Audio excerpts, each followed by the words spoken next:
Let me ask you something. Where is this going? I mean, can you really stop Iran from supporting Hamas, Hezbollah up north? And that's another puzzling thing that's happening now that Nasrallah kind of is keep quiet. What's going to happen? Well, I think, first of all, the West has to understand that Iran sees itself emerging as the supreme power of the Middle East. You know, when Ayatollah Khomeini took over in 1979, his constitution, his declarations, his principles talked about exporting the Islamic Revolution, and they began doing that.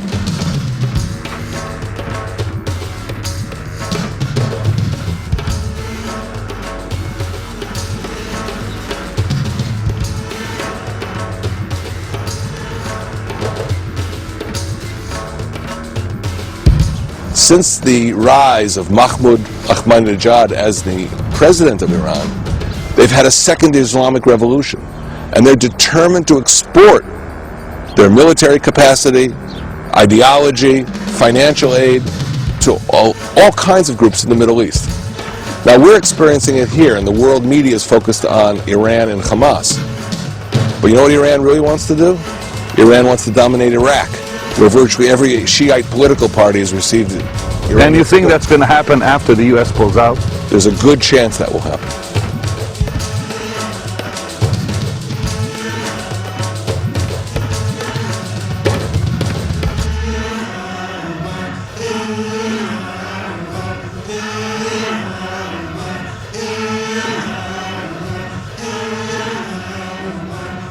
Second area, take the little island state of Bahrain off the Saudi coast. Bahrain is a country with a Sunni Arab leader, emir, but the majority are Shiites, and not 51%, 80% are Shiites. And they are frustrated, and they feel they've been held on by the Sunni Arab rulers. Now, back when Khomeini took power, they tried, the Iranians, to ignite a Shiite revolt in Bahrain and take it over. And they'll try it again.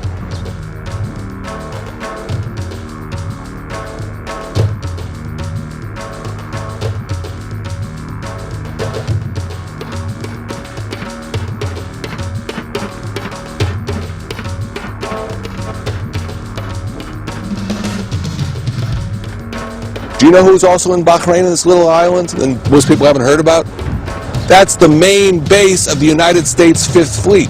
If you're an Iranian military planner and you want to get the Americans out of the Gulf, get the U.S. Navy out of your hair, get a revolt of the Shiites in Bahrain, take it over, kick out the Fifth Fleet base, and you can dominate the Gulf.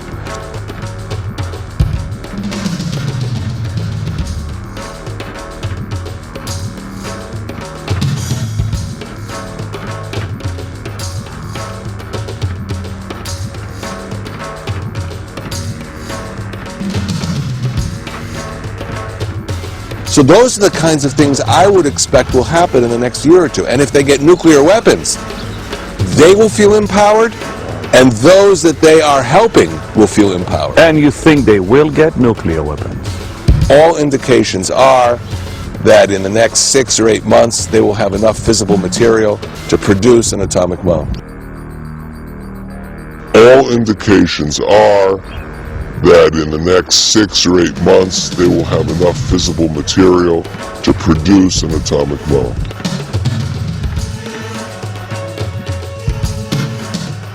Is it true what the New York Times reported a few days ago, that Israel was denied help by the U.S. About a year ago? Well, according to the report, I understand that Israel needs 2 things. It needs special bunker buster bombs to penetrate places like Natanz, where they are doing their uranium enrichment. And Israel, more importantly, even needs overflight rights. I mean, just look at a map. We're in Israel. Iran is over there, about 1,300 kilometers away. And you have countries in the middle, so we can fly over Jordan. But if we have to fly over Iraq, that's U.S.-controlled airspace. We need the United States to know that those Israeli planes are friendly. We don't need to have the U.S. Air Force try and take us down.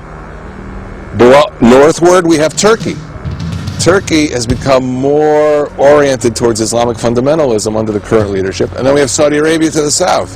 So if you don't go the Turkish route, and you don't go the Saudi route, you got to go the Iraq route. But if the United States says no, you can't fly over Iraqi airspace, it's a little hard to accomplish your mission.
لا ينهاكم الله عن الذين لم يقاتلوكم في الدين ولم يخرجوكم من دياركم أن تبروهم وتقسطوا إليهم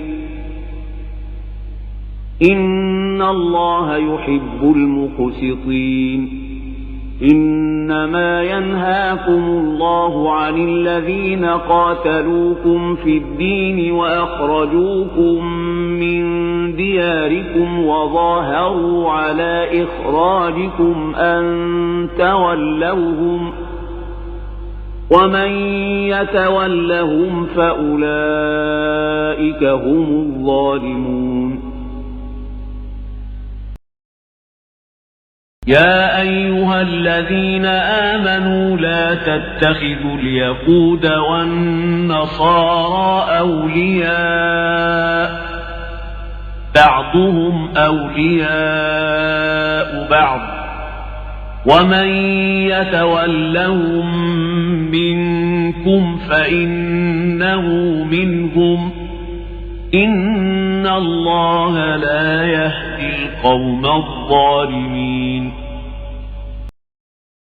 يا أيها الذين آمنوا لا تتخذوا اليهود والنصارى أولياء بعضهم أولياء بعض ومن يتولهم منكم فإنه منهم إن الله لا يهدي القوم الظالمين